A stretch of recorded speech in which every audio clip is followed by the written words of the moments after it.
guys, I have got a story time, and I'm going to try my best to get through this because this has traumatized me, and I was not even there. So my husband's aunt just passed away, and they were having her services yesterday, and they bought her a beautiful dress to be buried in and all. The services had begun, and all of a sudden her body starts spewing fluid everywhere. Yeah, you heard me right. So they have to call the funeral home to come back because something ain't right. So the funeral home comes back and gets her, and they discover that someone had overlooked the port that was left in her body that they used to drain her with and to put the embalming fluid in. Was left in her body. How in the world did someone look over leaving a port in a body? So instead of them calling the family to tell them that the dress is ruined from the fluid, they don't bother. They just put the clothes on that she passed away in, put her in a body bag, and bring her back to the church. I am shaking. I am shaking right now.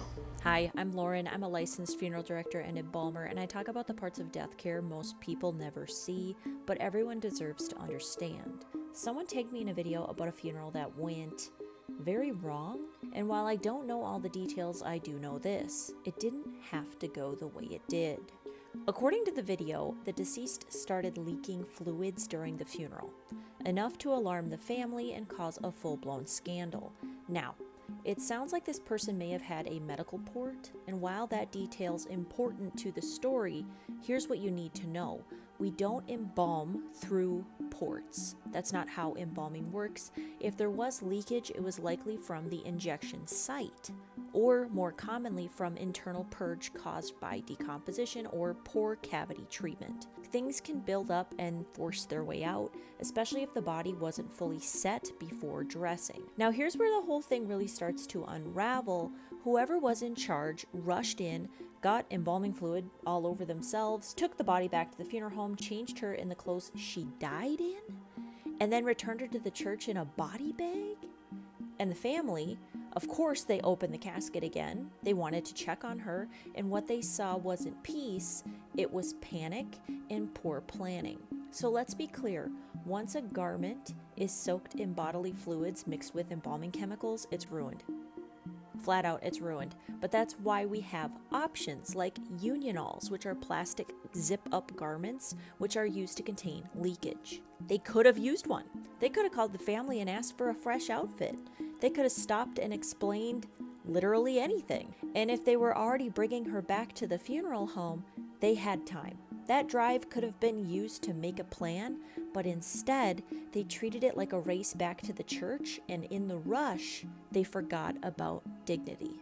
Putting her in a body bag for a church service, that's not standard. That's not respectful, and unless there was serious risk of additional leakage, it wasn't necessary. This family deserved transparency, they deserved communication, they deserved someone who could calmly and compassionately say, hey, here's what's happening and here's how we're going to fix it. Because even when things go wrong, and sometimes they do, nobody is perfect, we can still show up, be prepared, and do right by the people we serve. This is why transparency in death care matters. I'm very sorry that this happened to your family. It should not have.